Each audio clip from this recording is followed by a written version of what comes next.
Tú Uyên and Giáng Kiều. A Vietnamese folktale of love, loss, and reunion. During the reign of Hong Duc, there was a poor scholar whose parents had died early. He lived in lodgings at Bich Cao Ward, south of Thăng Long Citadel. Though he had not yet passed any imperial examinations, referring to the traditional Vietnamese Confucian civil service examination system, his literary talents earned him the title of Tú Uyên. One spring day, the Ngoc Ho Pagoda held a grand festival.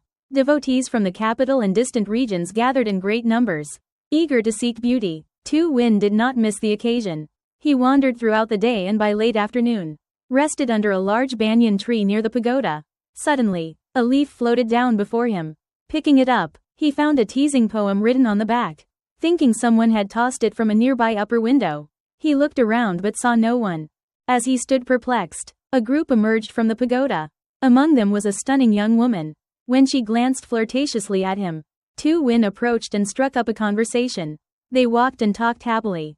Tú Uyên heart soared, but as they reached Quang Van Pavilion, the young woman suddenly vanished. He stood dazed until nightfall, then reluctantly returned home. From that day on, Tú Uyên could think of nothing else. He lost all interest in food and study. Hearing of the sacred power of Bach Ma Temple, he went there to draw a divination stick and fell asleep at the altar, hoping for a dream. That night, the temple deity appeared and said, "You lovesick young man, go to Dong Bridge tomorrow morning and you will receive good news." The next day at Dong Bridge, Tú Uyên waited in vain until an old man selling paintings approached. The old man invited him to view a portrait of a beautiful lady. To Tú Uyên amazement, the woman in the painting looked exactly like the one who haunted his dreams. He immediately purchased it and hung it beside his seat at home. At mealtimes, he would set out 2 bowls and 2 pairs of chopsticks, inviting the lady in the painting to dine with him as if she were real. He even noticed that the lady's cheeks seemed to blush shyly.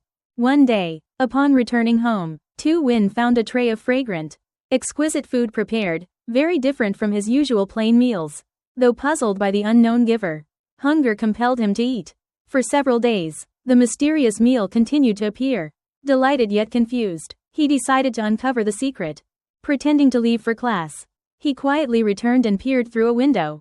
To his shock, he saw the lady stepping out of the painting, tidying the house, and preparing food. Tú Uyên suddenly burst inside, grabbed her hand, and declared, "I have long waited for you. Now I will not let you leave."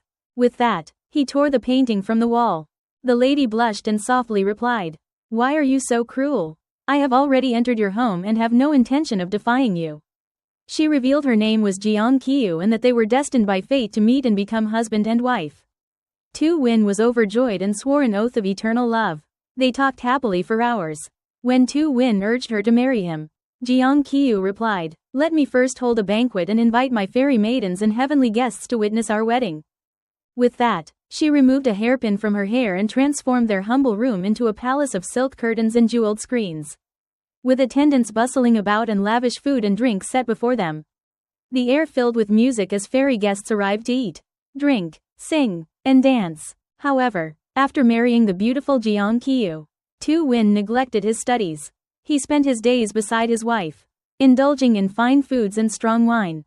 Despite Giáng Kiều many warnings, his habits only worsened. 3 years passed without him ever returning to his scholarly duties. His drinking worsened, often. He would become belligerent and even scold his wife in drunken rages. One day, staggering home from a tavern, Tú Uyên collapsed into bed. As he slept deeply, Giáng Kiều silently departed and ascended to the heavens. When Tú Uyên awoke and found her gone, he was filled with remorse and despair. For a month, he neither ate nor slept, weeping bitterly. Though friends offered endless consolation, nothing eased his sorrow. In anguish, he decided to end his life. As he fastened a scarf to the ceiling beam, a fragrant breeze swept into the room and Giáng Kiều appeared, overcome with both joy and shame. Tú Uyên vowed never to drink again. The couple reconciled and lived happily once more. Not long after, Giáng Kiều gave birth to a son. The boy grew up bright and talented, excelling in his studies. One night, 2 majestic cranes descended into their courtyard, saying farewell to their son. Tú Uyên and Giáng Kiều mounted the cranes and ascended to the heavens.